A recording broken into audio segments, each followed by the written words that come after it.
we're ready to start our round 2 questions. And just like before, I'll read the question for each group before they answer. So for our county commissioners, question number 2 is, if elected, when making decisions for UNT County's future, what are your priorities?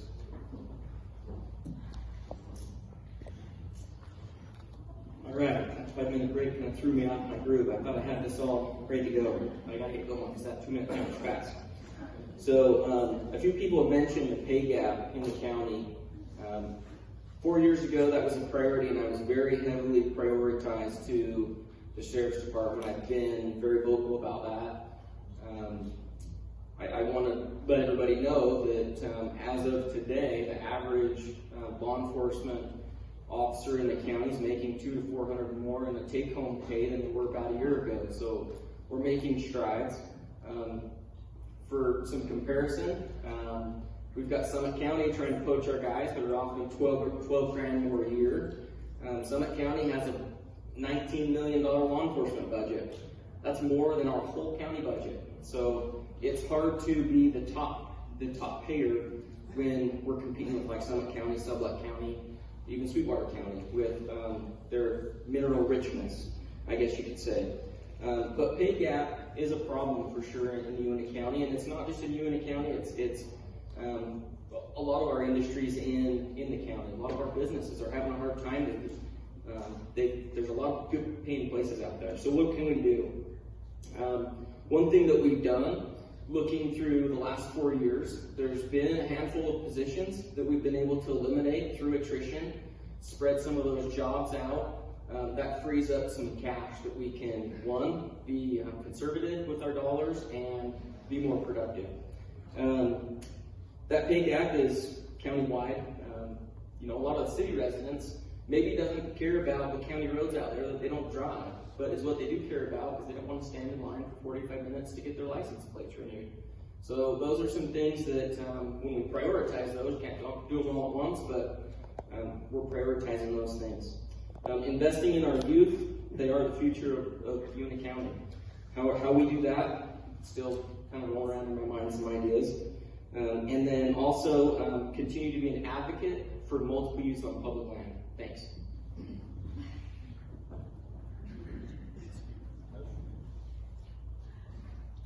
If elected and we're making decisions and priorities, I think it's really important that, not to be critical, but we do a little better job of taking care of the county. Like these truck turnouts out here, there's no garbage, places for garbage. It's blowing down the highway. When people come through, are you going to want to pull over to a deal like that?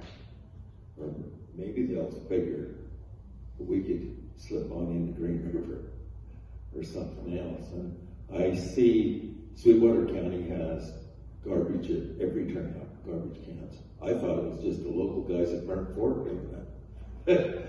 It's the county. Economic development, that is important. Right after we look at keeping our county shaped up and also economic development, that means we've got to support our Sheriff's Department. I think we can really organize better between the communities, Lyman, Mountain View, and the communities over on this side. Just next week, we're having an activity every week in Lyman. Not that I live there, but I am president of the rodeo over there. And also, SWAT's having a poker run in Mountain View. Well, why can't we? It wouldn't hurt if one of them was this week. Why can't we have a county-wide plan of activities? The Rendezvous is the second biggest attended event there at Fort Bridger in the state of Wyoming, only behind Frontier Days. We just have all kinds of opportunities, I feel. Thank you. If elected as county commissioner, making decisions for the future, number one priority would be the people of this county. What can we do to improve the life of everybody in this county?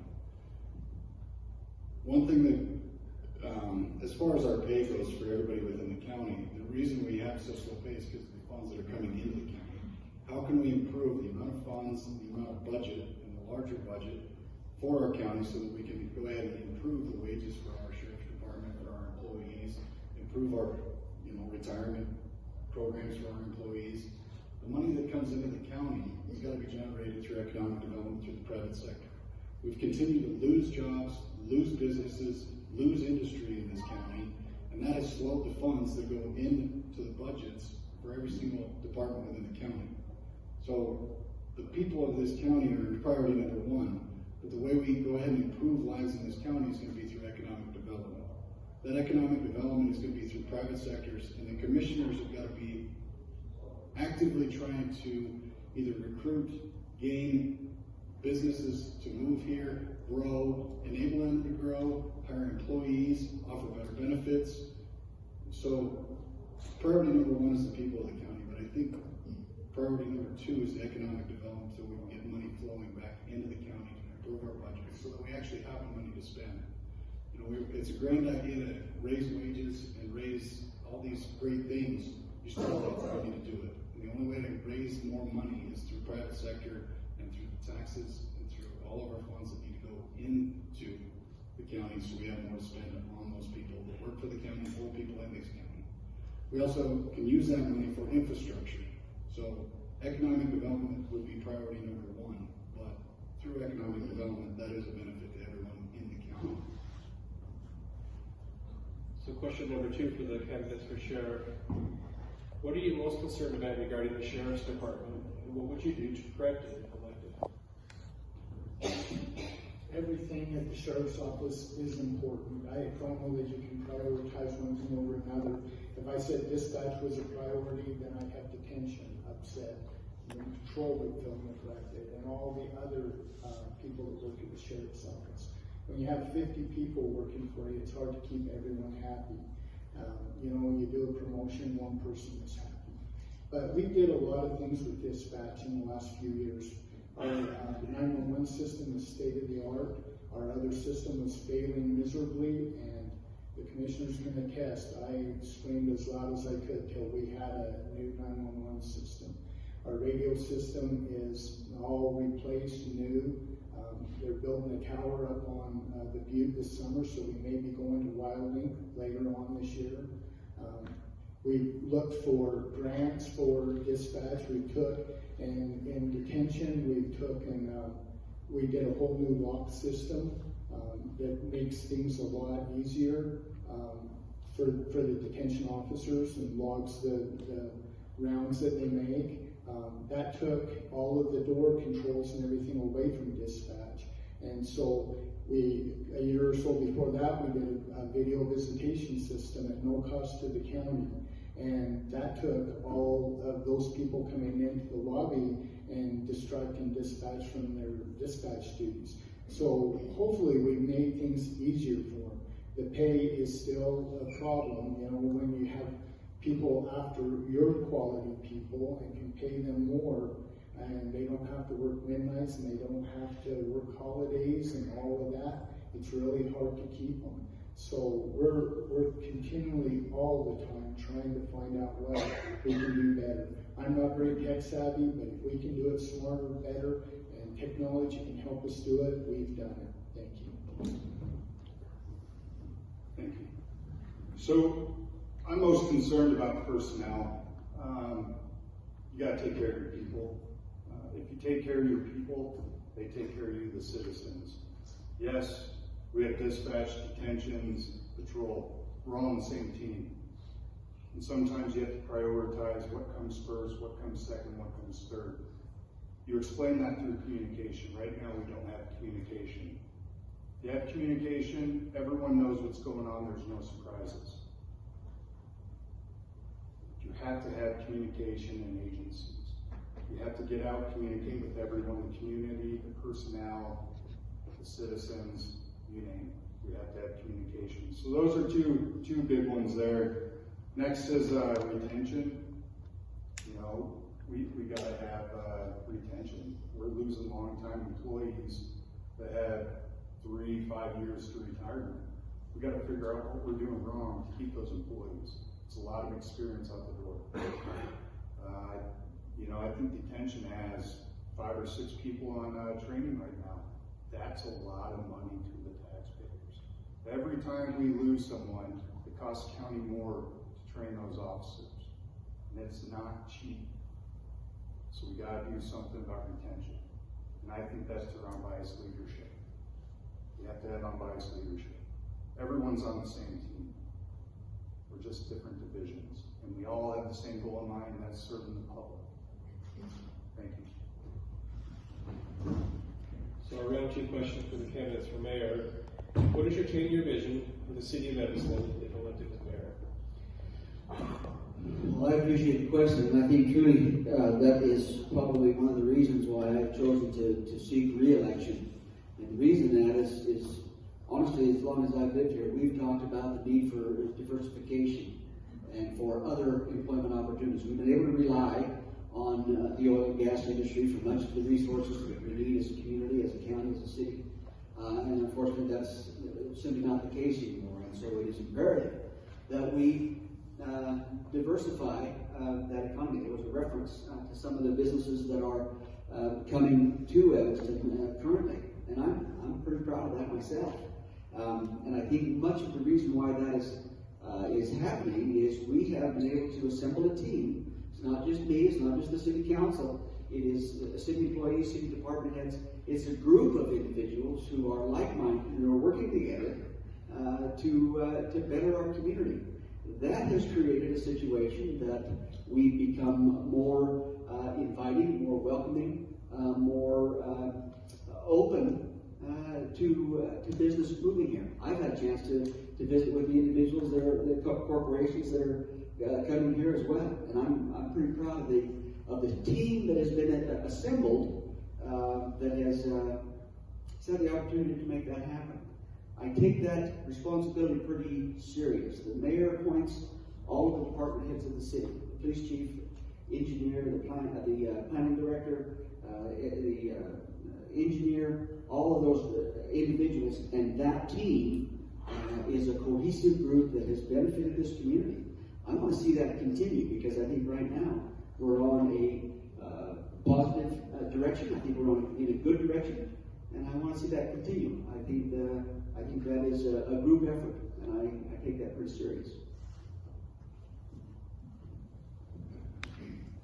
What is the 10-year plan for the city of Evanston if elected as mayor? Back in 1995, we started the 2030 plan, and we've gone through 6 mayors since then, so it kind of fell to the wayside during the early 2000 years when the economy wasn't too strong. But I think we need to redevelop that when we have the unity with the county, the Chamber of Commerce, and the city of Evanston. We're working pretty well together. We had a plan. We were meeting once a month, and it was pretty good for the community. What I see now, the things that I want to do in the next 10 years, we've got a great recreation center. It needs a lot of maintenance. We've got great bike trails.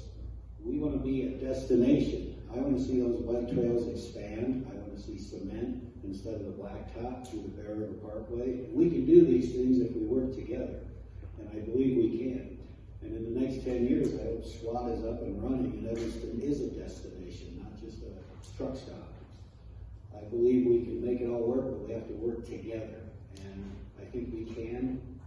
10-year vision, I think by 2030, we should have a nice little economy here if we work together. But that's the secret, is working together, whether you're city, county, or state. Right now, I see problems. I asked to get the streetlights reinstated off the interstate. Well, they put temporary ones there. Well, why temporary? Let's get the fixed ones up there. It'll be next year before they're there. I'd sure like to fight with them and get it done this year because I think it looks rather cheesy the way it is right now, and it's still kind of dangerous. And I'd like to see the state implement some speed signs like the city has done within the town. We want to do that on 150 and out 89 because they're driving like idiots, but it's revenue for the community and we need that to survive. So the second round question for the candidates for Bear River Town Council. When making decisions in the town of Bear River, what is your first concern or criteria? First concern is health and safety of the people. That's the first thing that we concern about. Obviously, you need your needs before your wants. You know, we all have things we want, but we've got to get to the needs for the people. We have to. And it has to fall within the bylaws of the city itself. This is pretty basic. This is not rocket science. Let's take care of our people. Let's be safe in our community. Thank you. Thank you.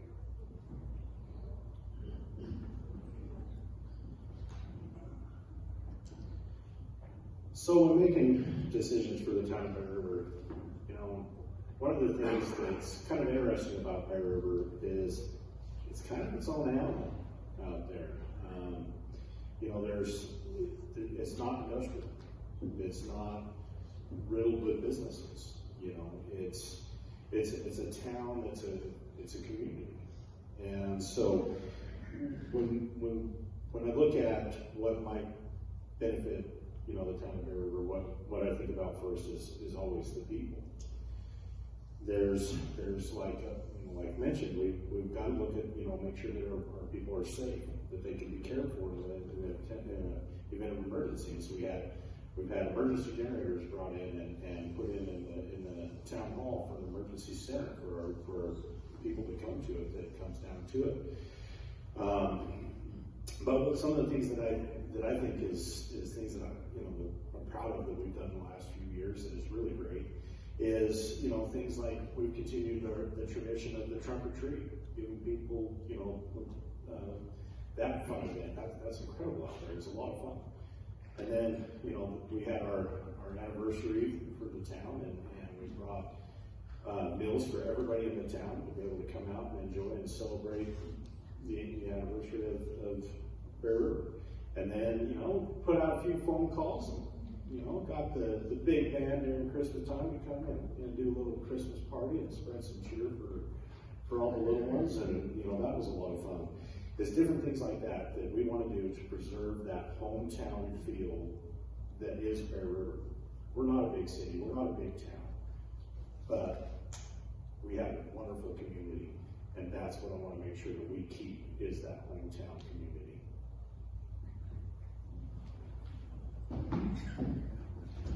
Well, you two gentlemen make it hard to come up behind. So like my colleagues, first thing I'd like to see done is make sure we can get those roads taken care of. It's snow plows out there, law enforcement out there to hit some of these people driving like maniacs on the highways. You know, as the town grows, I just noticed the other day, we were at 516 people, and now we're up to 522. So we're growing a little bit. I like it that way, it's small. With that being said, like Todd mentioned, we're kind of our own animal out there. We all stick to ourselves. We all do our own thing. But we love being out there and we're there for each other. So one other concern I'd have is how do we grow but keep our real life out there?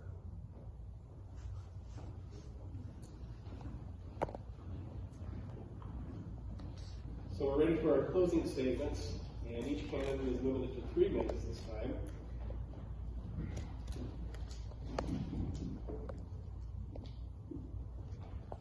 These past 4 years went really fast. I feel like, you know, you kind of dive into something you want to do, and it takes a little bit of time to kind of understand the inner workings that you don't get to see unless you're on the end. When you start understanding that, then I feel like you can kind of keep your gears in motion and start making things happen. That's where I'm at. I feel like another 4 years, I can take things to the next level with some of my goals and what I want to see Uintah County become. 3 weeks or so after I was sworn in, my first year, all of us commissioners were over at the legislative session lobbying at the state level for the residents of Uintah County. And I had multiple people there say this is the first time in probably over 10 or 20 years that Uintah County has had a full county commission representation of the state. I feel like in this corner we get forgot about. We think a lot of people think we're in Utah, and that's not true. We're in Wyoming. we're Wyomingites, and we all love Wyoming. That's why we live here. I think to kind of tell you what makes me a good candidate, I feel like, for this role, is one, my business experience that I mentioned, but two, I'm approachable. I like people. I like the conversation. My wife might not like the conversation that I have as much in the evening when I'm on the phone with people for 1, 2, 3 hours sometimes talking about issues. But besides the time away from family, I enjoy the struggle. It is a struggle sometimes, feeling like there's a problem and you just can't find that solution. But working together with the great county employees that we work with, we make it happen for sure. I think another priority that I have in closing is just maintaining the services that we provide to all the citizens with this limited budget we work with every year. You see some of the other departments and some of the other municipalities around, like we mentioned, do these pay raises, and it's hard. We have to try to, one, retain employees through the pay that we can, but also we have to make sure that we have those funds to do that. That's obviously we have to balance the budget. It's the biggest important thing that we do as a county commissioner.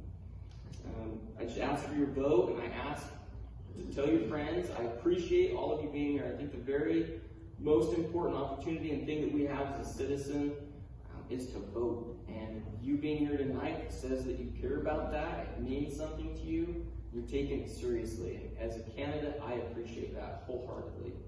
If you've got any questions for me, my email's everywhere, anderson4unitycounty.com, or you can find my phone number as well. Thanks for coming.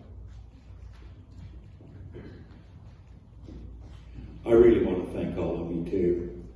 What a great opportunity it is to come and be able to tell you my ideas, tell you my hopes and dreams that we can all go forth and do.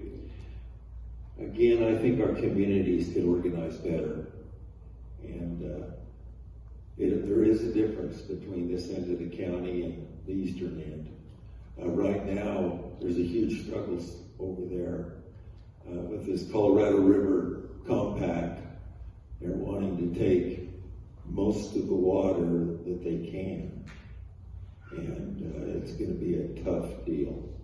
We've got to have folks in leadership position in Uena County that are concerned about this, because it's going to destroy a lot of our ways of life.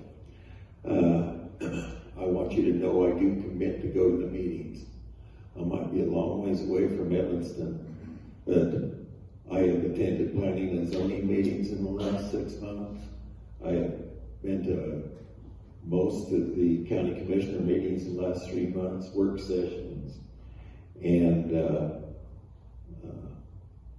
I plan to do more if elected.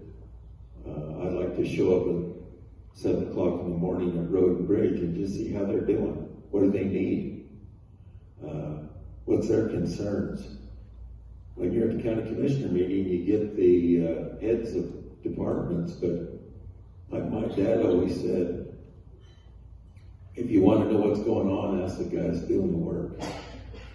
And I have a great respect for the Uena County employees that are doing the work.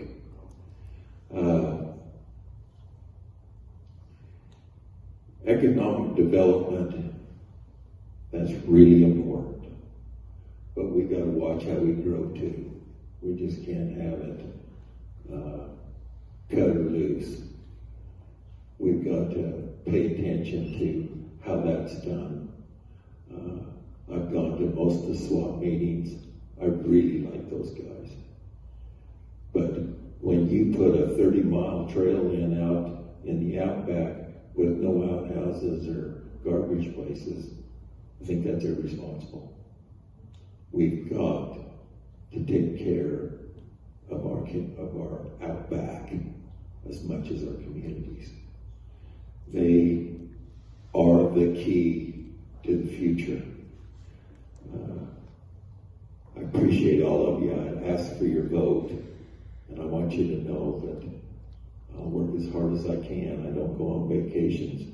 I just work. Thanks.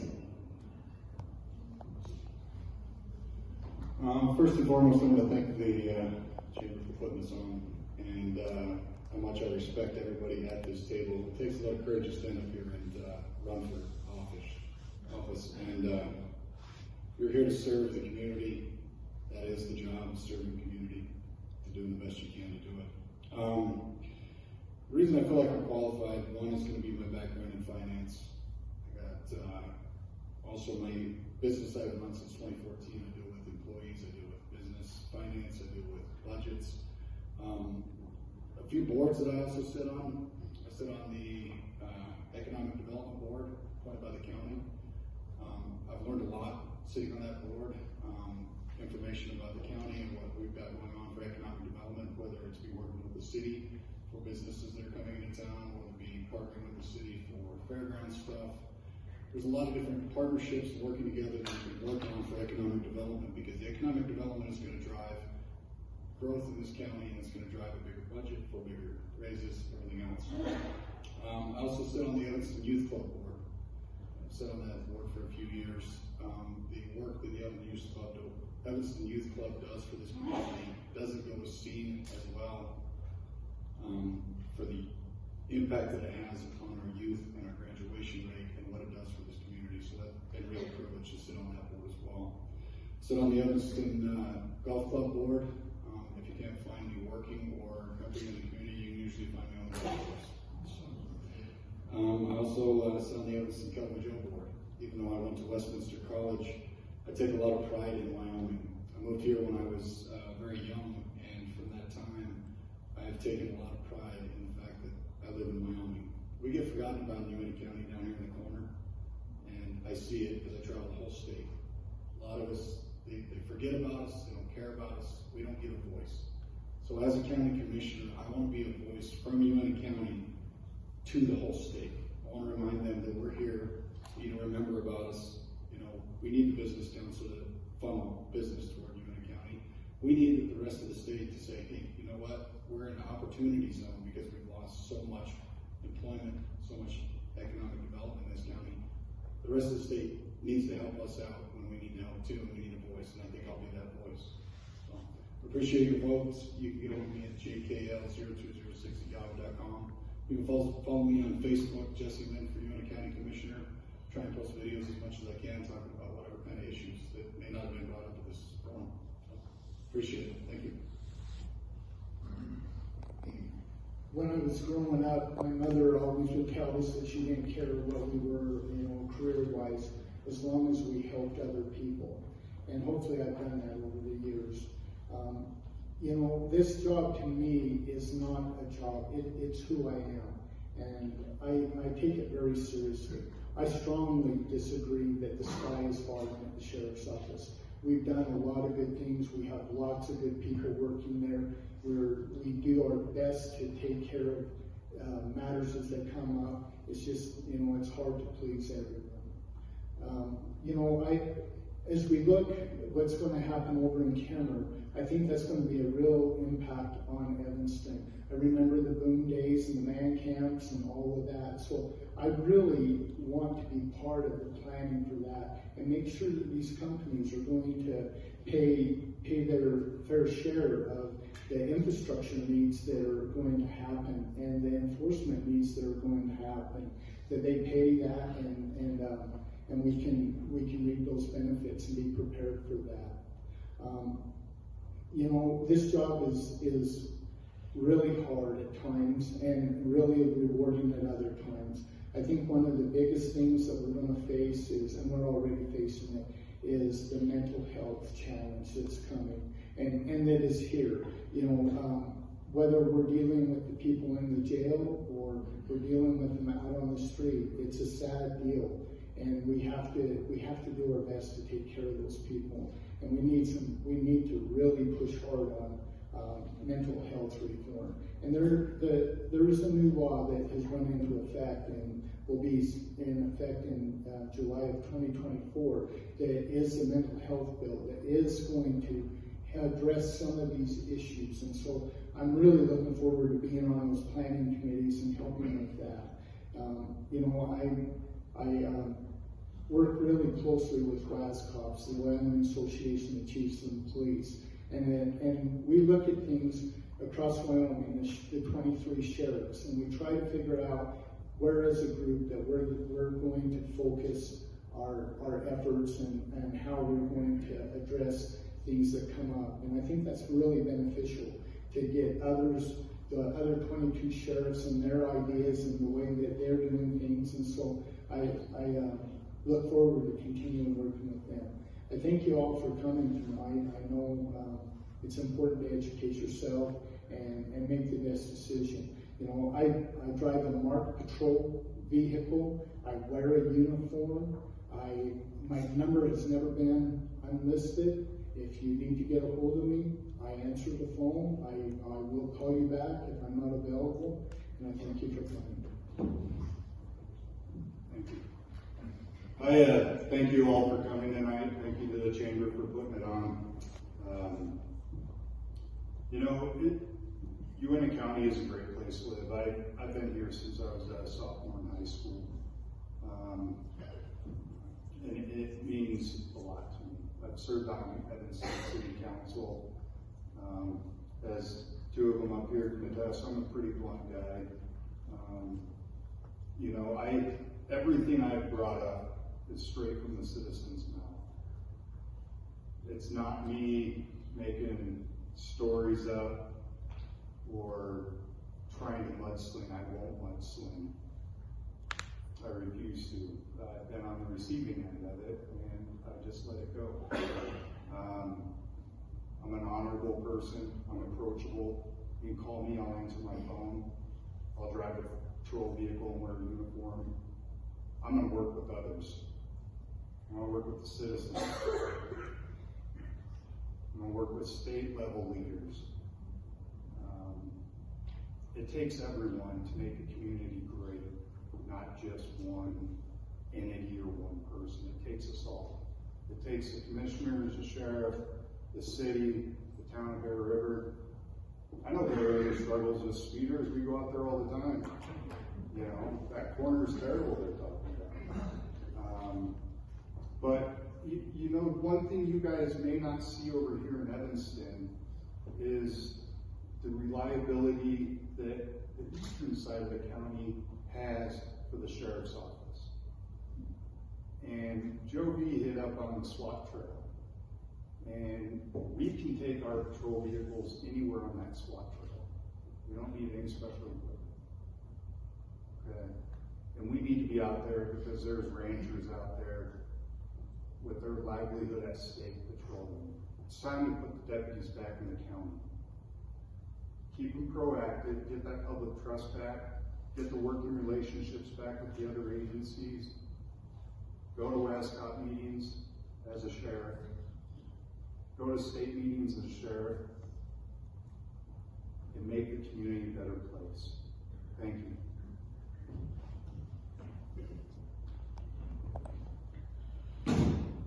Well, I appreciate each of you being here as well, and I appreciate your involvement in this community. I'm a firm believer that, as I said before, this community belongs to each one of us.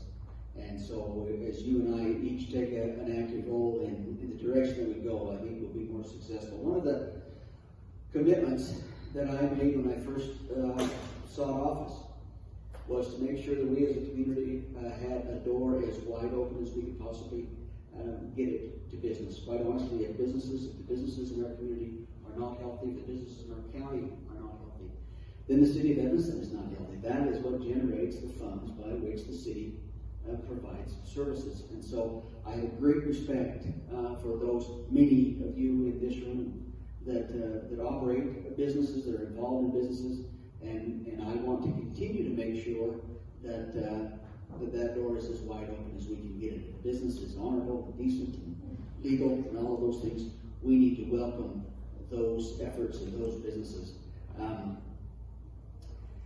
We are seeing, I think, right now the fruits of the labors that have been going on for quite a few years as we see some of these businesses move to town, or planning to move to town. There's a mention of Avalon, there's a mention ISA was a drug or a glove manufacturer. You probably heard of that. They are actually relocating here right now. By the end of the summer, they'll be operating. Much of those efforts are due to the team that has been assembled, and I'm proud of that team. I'm proud to have been involved in the assembly of that team, and it's fun for me, honestly, to be able to watch them do their thing. When we have the opportunity to capitalize on the talents and abilities of the entire group, that's where we as a community will benefit. I think if I bring one thing to the table, it is the ability to see the talents and ability in someone else. To me, this is not a competition. I'm not in competition with anybody. What I want to watch is the city continue to move forward, to improve, to get better. As I mentioned before, I've got 4 children and 6 grandchildren. I would want nothing more for them to be able to stay here and raise families themselves so that I can enjoy my grandkids for what time I've got left, and perhaps maybe I even live long enough to be involved with a great-grandchild. That is what I hope for more than anything. So, and I know that's what you hope for as well. So I'm not anybody that anybody needs to be intimidated by. I welcome your comments, your suggestions. You might see me walking around the community quite often. Lots of times I'll get a honk and a wave. Usually everybody uses all their fingers, but not always. But if there's something that you have concerns about or question, please talk to me. Thank you. Well, for 45 years, Wyoming has been my home. I grew up in Cleveland, Ohio. And when I came out here skiing in the 70s, Evanston was just a magnet. We've had the opportunity to live in other towns throughout Wyoming with my wife's career with Corral West and Boot Barn back in the day. And we chose Evanston. It's always been a home because it's people dealing with people. And I've been out there. I'm ready, willing, and able to be your mayor. I'm approachable. I have the time to devote, to expand, to work on the 2030 plan, to get Evanston going and growing and doing what's necessary to make this a great community again. It's still a great community, but we can do better. I just see there's a lot of things we can do. And having the time and the experience serving with the Rotary Club for 25 years, I learned a lot. I met a lot of people. They're still around. They want to see Evanston grow and survive. So we can do it, but it's a team effort, and I'd like to lead the team. I ask for your vote for mayor, and I want to thank the chamber. You did an excellent job. We never did this good back in the old days. Thank you very much. Well, I've been a production manager, like I said, for more than 20 years. I'm new. I'm new to being in the town council. But I think what I have to offer is I'm a problem solver. I'm looking for solutions to problems. I'm a trainer. My heart goes out to the brand new guys. I like to hire the youngest guys, the 18-year-olds right out of school, because I want to train them and teach them to be young men that have strength and desire to increase their skills and be hardworking. I think, I have a fresh set of eyes. I'm completely new to this, a fresh set of eyes. I'm going to dive in. I'm going to dig in. I'm going to get dirty. I'll be honest, I don't like to talk on the phone. So it'll be like, hey, Jim, are you available? Yeah, let's get together. I want to face to face. I really want to see, I want to see your reaction as we're discussing a problem. I'm always available. I work remote. You call me at 11:45 at lunch today. Come on over. I meet you somewhere. I'm going to dive in. I'm going to be the person there. I'm there all the time.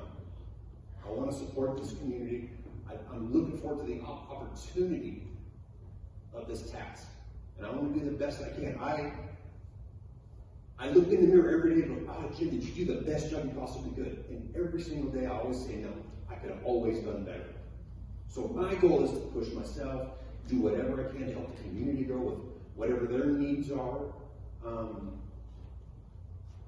I don't want to let anybody down. So every day I look in the mirror and ask myself, did I do the best I could? And every single day I'm like, I could do better.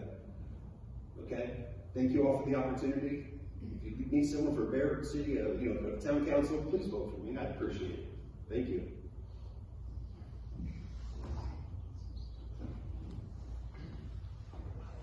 we started with 2 minutes, now we've got 3 minutes. It's a good thing my mom blessed me with the gift of gab. So, basically, for me, you know, going for re-election is, it's kind of a sombering experience. It's an eye-opener. It's something that I didn't really expect. When I feel for, you know, those that are already in position, that are already up here, because when you get into something like this, it becomes part of your life. It becomes a part of who you are, and it starts to become a big portion of your heart. And it's like, I want to keep going, and I want to keep doing what we have been. Keep pushing with economic development. Keep pushing with making sure that our citizens are safe. Keep pushing for improving the lives, but yet maintaining what we love about Bear River, what we love about our way of life in Wyoming. The outdoors, the hunting, the fishing, all that kind of stuff. And it's all a part of who we are. And, you know, we may be Bear River, but at the same time, this position requires that you're involved with so much more because it affects your way of life. And that's what I want to keep doing. And, you know, I really hope that the people of Bear River have seen that I've jumped into this position with my heart and my soul to really keep that alive. And, you know, it takes a lot. It does. We have to work with partnerships like the Sheriff's Office to make sure that, you know, our people are safe, and they do a fantastic job out there and help us out tremendously. You know, keeping the place clean and safe is utmost important. But then at the same time, you know, it's really important to me that when you drive down the roads and stuff, you see that, you know, it's a place to be proud of. And so, anyway, I thank all of you for coming out. Thanks to the chamber. And even though I'm on the chamber, I did not know the questions ahead of time, I promise. They wouldn't let me see them, even as much as I tried to pry them. They wouldn't let me do it. But no, I appreciate everybody coming out. And I'll tell you, if you look at this crew, this is the who's who, you know, the community that really cares about this community, you know, countywide. And I appreciate all of you coming out and for everything that all of you do. Thank you.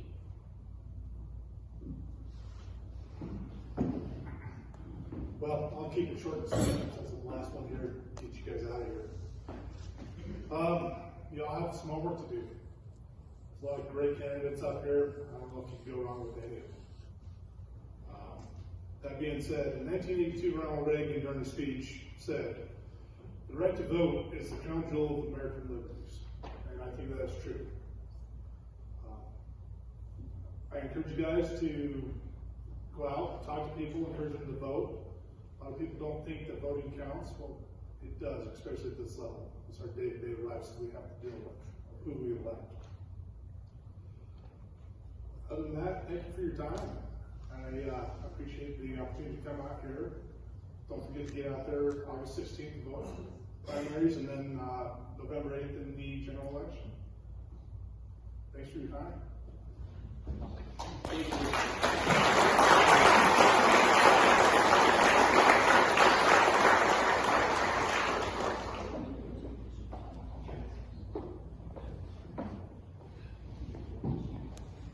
So we want to thank the candidates for being here tonight, especially want to thank all of you in attendance. Just a quick reminder again, on the 27th, we'll be here again for our state candidates. And since we are done a little bit early, Tammy's made the executive decision that we're going to open the floor up for some questions. So she's going to run around with the microphone for a reason. You're all welcome. So does anybody have a question? Raise your hand and I'll bring a microphone.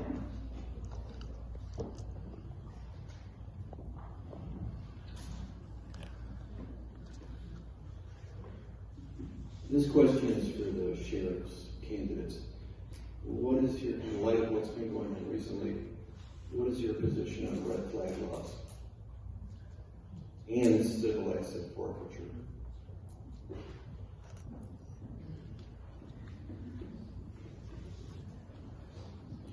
Well, red red flag laws, without due process, I'm against. You have to have due process on that. And the other part of your question was what, sir? The other part of the question was civil asset forfeiture, where people's assets get seized and they're deemed guilty before any kind of due process. Again, due process is really important. We have not seized any property for years. That's more of a state level thing, and the laws changed on that. So the sheriff's office is No, sir, you are the last position that can protect citizens. If this is at state level, we're counting on you as our sheriff to back us up. I'm telling you that isn't happening in Uinta County. Okay. So with the red flag laws, I mean, I'm against it. However, you know, when we get a court order for protection order and the judge tells us we have to go take the guns, we have to go take them. There's a process for them to go through to get their guns, but you know, we're not just going to go get people's guns. Civil asset forfeitures, you know, we haven't dealt with that in Uinta County. In the 16 years I worked for the sheriff's office, we do see the state patrol take them, and you know, I'm not sure, maybe 1 or 2 times in the 16 years I've worked here. I do know that there's several cases pending on civil asset forfeitures. I just read one about a guy from Oregon who was stopped in Cheyenne. This was about a year ago when this came out, but he kept his life savings in a speaker. Troopers took it. That's no drug activity, nothing like that. I mean, you gotta have probable cause to keep moving your investigation forward.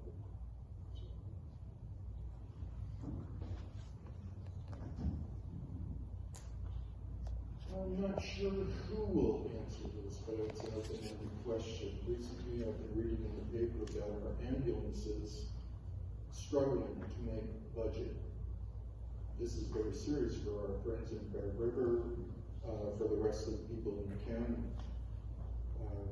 What has been done, or what would you do, let's put it that way, to bring this ambulance service up to a solid level, to where we're not about to lose them, is what was reported in the paper. And second, for revenue generation, have you ever considered increasing the hotel occupancy tax, which would not affect our local citizens here, but people who like to visit our area? I think this would be a commissioner, I think it would actually be a fire board question, but I don't know if anyone up here would have a good answer for it. I'm not necessarily familiar with the ambulance and the way it gets funded, but the health and safety of our community and our county is first and foremost. The ability for an ambulance to operate is a need, not a want. So we need to make sure we fund those type of needs in whatever form we can. If there's ARPA funds available, if there's a way to manipulate some budget, you know, budget items somehow, but needs and the health and safety of our communities needs to be top priority. As if elected commissioner, I would do my best to find a way to go ahead and fund that in any form we possibly could.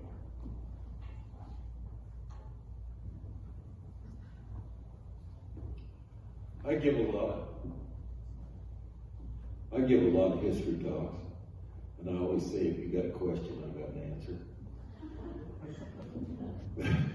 This one, I might not have a good, clear-cut answer. 2 things I hear a lot about when I go out in the county. One is, just like this, we need to spend more money on something. And this is important. I mean, we just had a life flight out of Lone Tree. Somebody got bucked off at a Brandon, broke a rib, punctured a lung. You know, these things are important. And we've got to find a way to fund it. The second question, though, I always get is our taxes are too high. Well, those two things don't jive. But I think it's serious. Two examples. One man told me he has some rental units here in Evanston, and they tripled his taxes. We asked the county commissioners if the expenses tripled. No, they don't. So we got to find some equities here. Out in the valley, a fellow told me, says, I've lived here 40 years, retired, fixed income. My house, I'm having trouble. Says just down the road, they live on a county road. The guy's selling 7 acres for $120,000. Says, what's that going to do to my house? We got some serious things here. The ambulance certainly, because it's a people thing, is really important. But I wanted to bring those things up, that we've got to find our way through this stuff, because it's important to people's lives. Thank you. Yeah, so I'll just touch a quick base on that. It was already mentioned. The tax revenues that come into the county, that the commissioners oversee, we don't directly allocate funds to the fire and ambulance board. They're similar to like the library and Wheaton Pass, where they get some of that tax just like we do. And then they have their own boards that set their budgets. Eric Quinney would be the best person for that. See if they've got any ideas. We work hand in hand with Eric Quinney on fire restrictions and some different things that come up through the commissioner's desks. But yeah, if that's a problem, that's definitely something that I would be willing to go sit at the table and maybe bring some ideas, or at least have the discussion that way. But yeah, I think that's maybe part of the answer to the question there. Did you have something else? I might follow up. Look, I was in government for 29 years. I know how it works. I'm now retired. Ambulance is your life. Right now, according to the newspaper, and I'm new to the area, I read the newspaper here, our ambulance service is about to go up. Now, y'all are commissioners, mayors, sheriffs. Is this a lack of poor intercommunication between these agencies? I mean, it doesn't take much for anybody to read the paper and find out that, oh, our ambulance isn't making budget. It's about to go under. Now what do we do for ambulance service? And most of them are volunteers. You bet. Yeah. So I mean, afterwards, I'll get your number and I'll follow up on this for sure. I'll be honest with you, I don't take the paper for gospel. I've got a good working relationship with Donnie Bodine and Eric Quinney, and if those were issues, I think several of us up here would know about that, for sure. I don't think that they would leave that to not let us know, but I'll pass it on to anybody else. But I want to meet with you after, and I'll get back with you. I'll make that communication for you.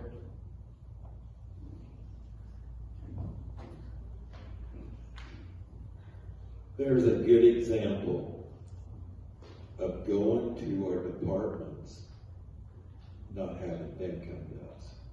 We go there, we sit down at the table and find these concerns. I mean, before it has to hit the papers.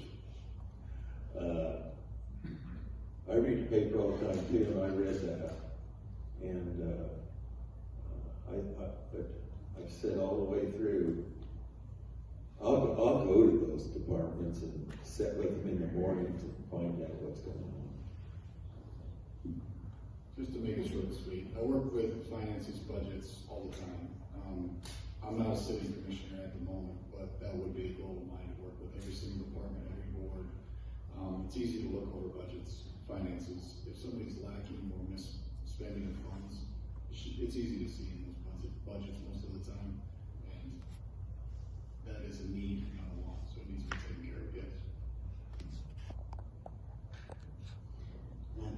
I appreciate that question. And one of the reasons I appreciate that question the most is I spent 25 years on our ambulance service. And I've been integrally involved in that service as a community and countywide, something that's near and dear to my heart. I've told people over the years, I don't know, as many years as I spent on the ambulance, I don't know that I've ever seen everything. I certainly don't know what you could show me that would shock me or surprise me. That was a long time service that I have enjoyed, and to a certain extent I still am involved. The key that you have here is, as many people probably remember, a fire district was created many, many years ago. I suspect it's probably close to 30 years ago now, that created a fire district that funded the fire department. The ambulance service that we have right now is operated by the fire department, or the fire district. The ambulance is funded in and of itself by the money that it generates. You pay a bill when you call the ambulance. You get a bill for that. And they operate, or have to operate as best they can, under under the funds that they receive from the services they provide. And that over time has kind of dwindled and become something that the fire district has tried to make up the slack for, so to speak. That's becoming problematic. Those funds are not extending quite as far as they once did, and so that's what prompted the article in the newspaper. It's an absolutely very serious concern for us. I know that the county and the city take that very serious. What's happening, I think, is you will see our fire district folks petition our legislature to create, and I don't know what that might look like at this point. If it's a district, an ambulance district, or an expansion of a fire district, it's very difficult to create those things without legislative support on the state level. But I can tell you that it's something that's near and dear to my heart, and I'm concerned too. We want, you call 911, you expect somebody to be on the other end, and you expect an ambulance if that's what you need. If that's a fire truck, sheriff's deputy, whomever it might be. And so I appreciate that concern, and it's something that I feel close to, and I can tell you that I don't think those things have gotten worked out yet, what the solution to all that's going to be, but I do know that our fire district folks are looking into it very carefully. But that's what that's probably going to look like, some sort of legislative state level support or changes or whatever it might be to create somehow some additional fundings for our ambulance services.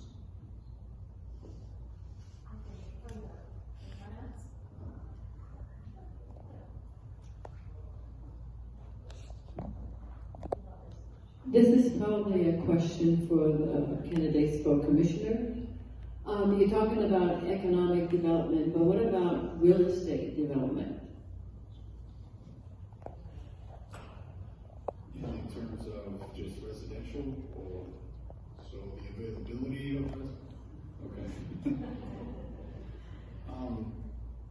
So that would touch upon the availability of land that is available that is going to be sold by a private party.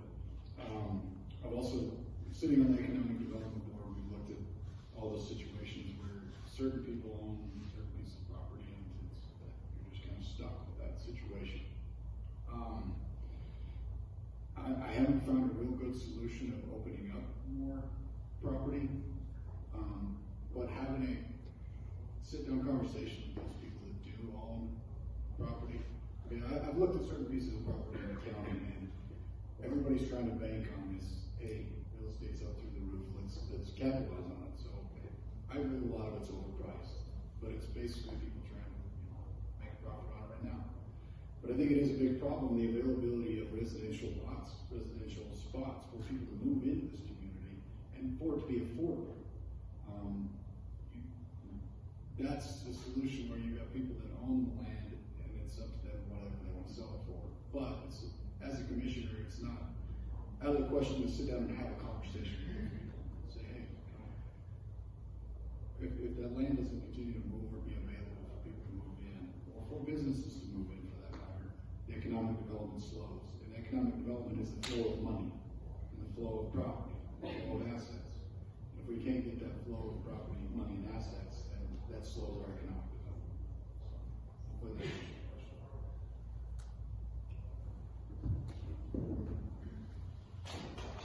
Again, I don't have quite the experience to tell you about this. Over at Lone Tree, I went to school at Lone Tree. I think there was about 20, between 15 and 20 kids, 30 adults. There still is. Half those kids are my grandkids. But our economic development is you turn out a baby calf with a good cow and they come home with a 550-pound calf that's worth about $1,000. So that's kind of the economic development I'm used to. But over in Bridger Valley, it's totally different. They're always wanting to, somebody wants to, because of family or something, subdivide, put in a few homes or open up a larger subdivision. Well, that brings in a whole new deal. We've got to go through planning and zoning. We've got to make sure that that is going to have good water, good sanitation facilities. There's a lot to it. And besides somebody just wanting to sell an acre. And that's really important to all of us. You know, they always say, one guy's getting rid of, another guy's drinking. So we gotta be careful about development. And we've gotta have it. But it's got to be done right. Thanks. Residential real estate's very opportunistic for people that, you know, over the past couple of years, we've seen you can put your house up for sale and maybe not even get the sale sign in the grass before it's sold. We've also seen on the flip side, come through the planning and zoning, go through those processes that Joby just mentioned, and to the county commission in the county. The city has a very similar process in the city for subdivisions, but we've seen more. In fact, I think the county's got 4 just coming to us this next Tuesday. Now, some of those are landowners that's, you know, subdividing for a son or something like that, and that doesn't maybe help the market for availability. We need to get Tim to stop selling all the properties around. But other than that, I guess I could say that people are starting to see the opportunity with the Kemmer excitement that's happening with the Natrium facility and things.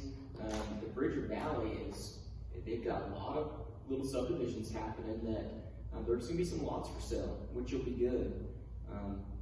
I'm for that, obviously, you know, for the obvious reasons that we all are experiencing, and then also attracting new businesses. They got to have somewhere to live.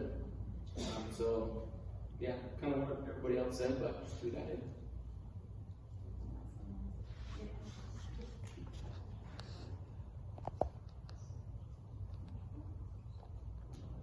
I just recently read an article where Wyoming's population is increasing and older people.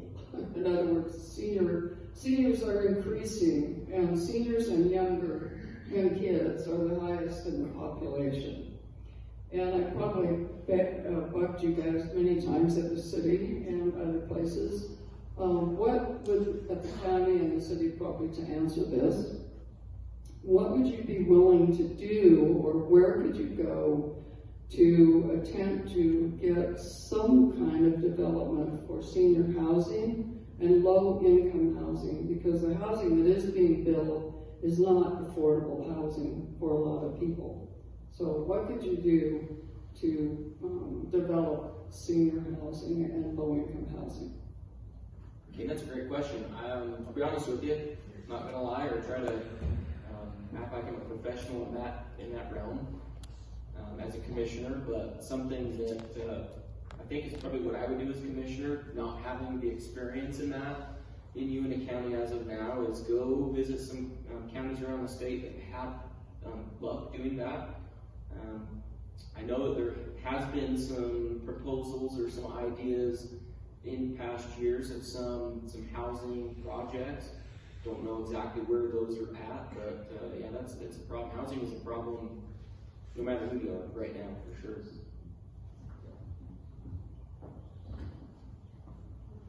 it is a problem everywhere, and a lot of times it's not somebody's fault.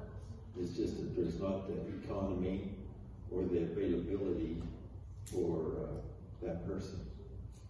But there is some lower income places over in Ridge Valley that you can find. And another thing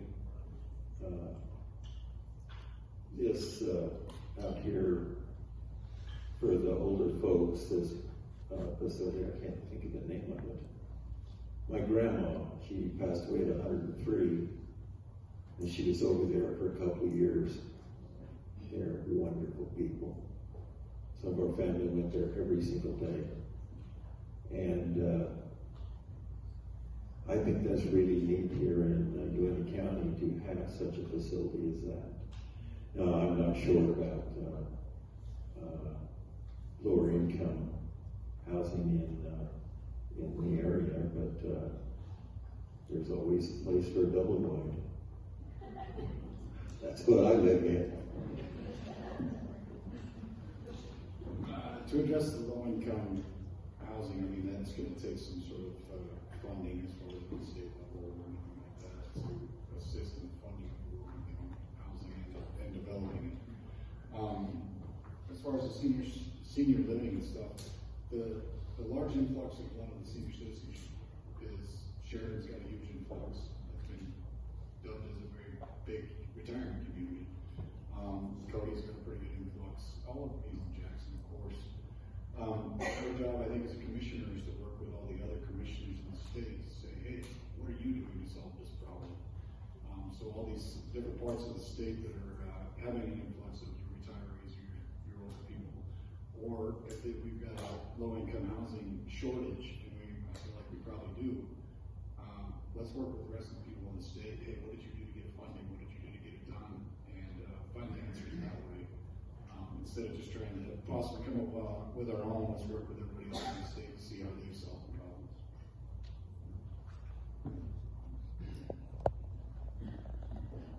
I'll just quickly add to that, Kate, and I appreciate the question. I know it's a concern. I had a conversation with the mayor of Green River a few weeks back, and I suspect most people maybe know, maybe don't know. The city of Evanston has been historically for the last many years the 8th largest community in the state of Wyoming. That conversation with the mayor of Green River, he indicated, from whatever his sources, I didn't question him, I just assumed that he was correct. He told us that we here in Evanston had bested him, and that we had passed him up, and we were now the 7th largest community. We passed Green River by, I don't know how many. But at any rate, he challenged me to say, well, you don't hold on to this record for very long because we're coming after you, I guess is what he told me. And I said, well, bring it on. So at any rate, housing is going to be an issue. When you talk about low-income housing or senior housing or those kinds of things, honestly, the city of Evanston isn't designed in such a way to be able to fund those types of projects. It requires, maybe it was mentioned, some sort of state or federal funding to create that. I think the thing that the city can do, perhaps the county, is to just simply make sure that we are welcoming to those kinds of projects when they come. The funding, honestly, is going to have to be from some other source, whatever that may be. Undoubtedly, it would end up being state or federal funding. And your opinions are, I suspect, varied when we talk about those kinds of effort across the board, across this room.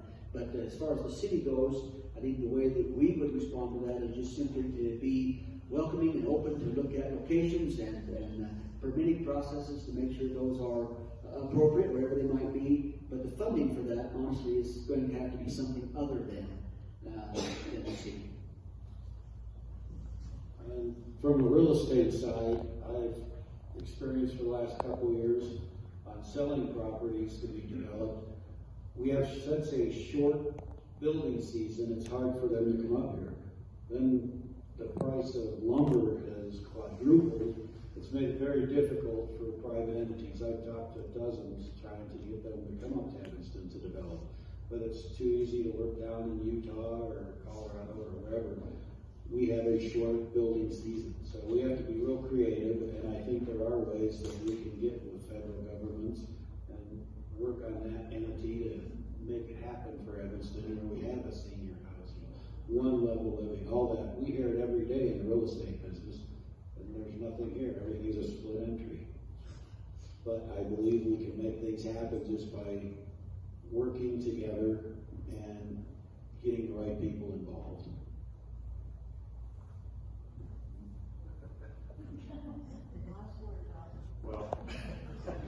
Well, so I kind of want to address yours as well as Kane's. So, you know, being a part of economic development, one of the things that we're really looking at is, you know, the 1,000 acres. And in the economic meetings, been very vocal about that. I think and feel that a big portion of those 1,000 acres needs to be used for housing. And I don't think it needs to be just houses. It needs to be we do need senior housing. We need it here. I see it in my own office, in my own business. Probably 7 out of the last 10 new customers that I've had come through my office have been retirees moving here from Utah that are basically, in their words, not mine, escaping the rat race, but their families are still in Utah. And so they want to be able to come here, get away from that, but be close to their families. And as more and more folks that are moving here and that are retiring, senior housing is going to become a very big issue very soon, because as much as we want to find the fountain of youth, nobody's found it yet, and we're all going to be getting older. We've got to have someplace to live. And so, I mean, it's important, and I think the 1,000, in my opinion, I think the 1,000 acres is an important part of that. I don't know if we're going to really see much out there Riverway. They wanted more keeping that community. We did have a subdivision that we were working on, and hopefully that's going to go forward in the future. But part of the reason why I wanted to say something is because what kind of put that on hold is actually the lack of contractors. And that's really what's hurting us. We can't get people up here to work on it and build, just like they were saying. That's really when you get talking to the developers, when you're talking to the landowners and things like that, they want to do it, but then they're like, it takes a huge investment on their part to get these done. And if they don't have when they're sitting there going, well, I can put out the funds, but I don't even have a contractor to come build, it puts them in a very hard position. And so I think as leaders in all these communities, the county, Evanston, Bear River, the Valley, all of us need to be working together and working through groups like economic development and stuff to continue to push and be asking the hard questions and getting people up here to help us build and grow, because we don't have the resources right now, and that's a hard fact, and it's one that it's not easy for us as leaders to admit, but it really is it's a fight that we're all looking into, and I appreciate your question, Katie, because I can see that becoming a very big issue very soon, and if we're not looking at it as leaders, we're going to be in trouble. We have a couple more questions. Anybody else? And we'll wrap it up.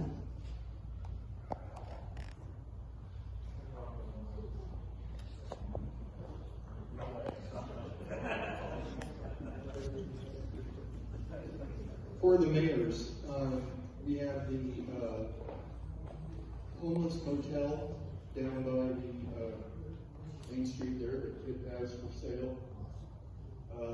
It has all the infrastructure in there if it was raised. I've also driven south of the bus barn, looking at a mobile home park that's in absolute disarray. Looks like that would be right for infrastructure. It's already got the sewer, it's already got water, power, everything there. Have you been looking into what could be done with those properties, or what incentives could be given to people to redevelop those properties into something that would generate revenue for the city of Evanston? Those are privately owned properties. Motel Evanston, we're working on it. We never stop working on it. And I think we have a pretty good plan in motion right now, and we'll see what happens. But again, the cost factors for people to come here and build is phenomenal right now. It's just not affordable for them to do it. It's gonna change.